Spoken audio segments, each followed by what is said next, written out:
श्री राम अत्यंत धार्मिक स्वभाव के थे। वे जिन धर्म के प्रति गहरी श्रद्धा रखने वाले थे, यह बात हम सब जानते हैं। उनकी रानी कौन थी? उनकी रानी सीता जी। सीता जी भी जिन धर्म के प्रति सच्ची श्रद्धा रखने वाली थी। श्री राम के साथ वनवास के 14 वर्ष पूर्ण होने के पश्चात जब वे पुनः अयोध्या नगरी लौटे, तब श्री राम ने राज्य का कार्यभार संभाला। इसी दौरान राज्य के एक धोबी द्वारा लगाए गए आरोप के कारण श्री राम ने अयोध्या के नरेश के रूप में अपनी भूमिका के अनुरूप एक कठोर निर्णय लिया। हम सब जानते हैं वो कठोर निर्णय क्या था?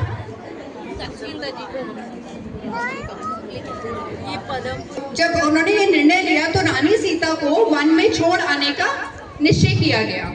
श्री राम की आज्ञा के अनुसार सेनापति कृतांतवक्र जी सीता जी को वन की ओर ले चले। बाद में उन्होंने सीता जी को विभिन्न जिन मंदिरों के दर्शन करवाए।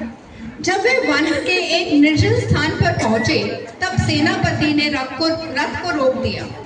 अब आगे का दृश्य हम देखते हैं कि सीता जी और सेनापति कृतांतवक्र जी के बीच में क्या संवाद हुआ।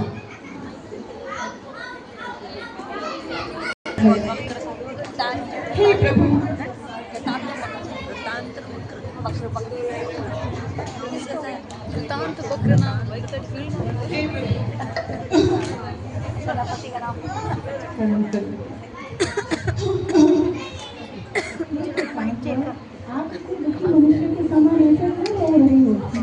इसी चक्कर में मेरी आवाज नहीं आ रही है।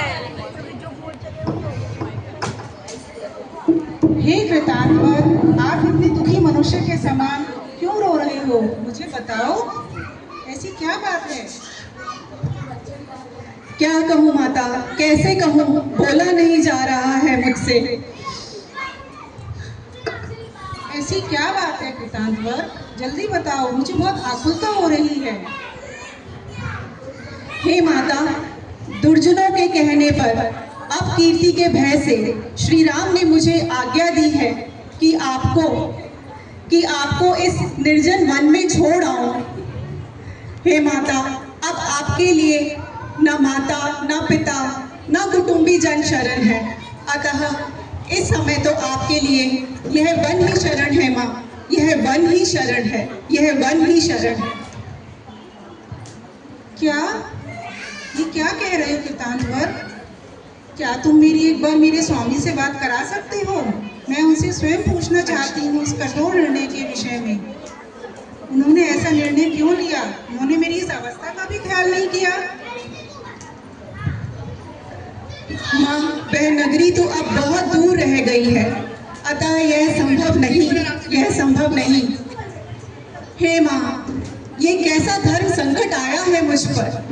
एक ओर अपने स्वामी की सुदृढ़ आज्ञा का पालन करना है और दूसरी ओर आपको इस अवस्था में इस निर्जन वन में छोड़ जाने की निर्दयता।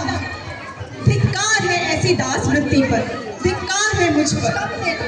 ऐसे दास वृत्ति के जीवन से तो कुकुर का जीवन ही अच्छा है माँ, कुकुर का जीवन ही अच्छा है, कुकुर का जीवन ही अच्छा है। हे कृतांतवर, तुम अपने आप को परेशान मत करो, बिल्कुल दुखी मत हो। अपने द्वारा किए हुए कर्म ही उदय में आते हैं।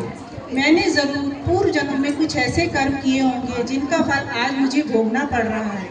अपने पूर्व जन्म में जरूर मैंने अपने दुर्वचनों से किसी की निंदा की होगी, मुनि आर्यकाओं और ज्ञानी जनों की निंदा की होगी। आपकी साइड बाइक है तो ऑफ कर दीजिए। किसी युगल हंस हंसनी के जोड़े को अलग किया होगा, विनीशा के पास है, या किसी को अपने दुर्वचनों से अपमान किया होगा। आज उसी कर्म का फल मुझे भोगना पड़ रहा है।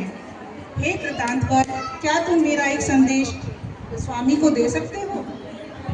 जी माता। उनसे कहना कि मुझे छोड़ने का दुख वो बिल्कुल ना करें, परम वात्सल्य पूर्वक सदा प्रजा की रक्षा करें, सदा प्रजा की रक्षा करें। और उनसे ये भी कहना कि मेरे को छोड़ने के लिए वो बिल्कुल परेशान ना हो, और कुछ भी हो जाए जगत की बातों में आकर वो कभी भी धर्म को ना छोड़े, तो धर्म को ना छोड़े, धर्म को ना छोड़े। जो आज्ञा माँ, आपकी आज्ञा का पालन होगा। देखिए कैसी अद्भुत समता, कैसी अद्भुत सहनशीलता, इतनी कठिन परिस्थिति में भी ना कोई क्रोध, ना कोई शिकायत, केवल अपने कर्मों को स्वीकार करने की शक्ति, यही तो है सच्चा धर्म। रानी सीता का यह प्रसंग हमें यही सिखाता है जो भगवान महावीर ने अपने जीवन में हमें समझाया। धैर्य रखना, समता में रहना और हर परिस्थिति में धर्म का साथ न छोड़ना, क्योंकि अहिंसा, करुणा और समता ही जीवन को वास्तव में महान बनाती है। यह प्रसंग यहाँ दिखाने का प्रयास हमने इसलिए किया है कि यह हमें यह प्रेरणा देता है कि हमारे जो ये ग्रंथ है, पद्म पुराण ग्रंथ, यहाँ पर हमारे मंदिर जी में भी विराजमान है, तो आप सब लोग भी इसका स्वाध्याय जरूर करें। इसी के साथ धन्यवाद।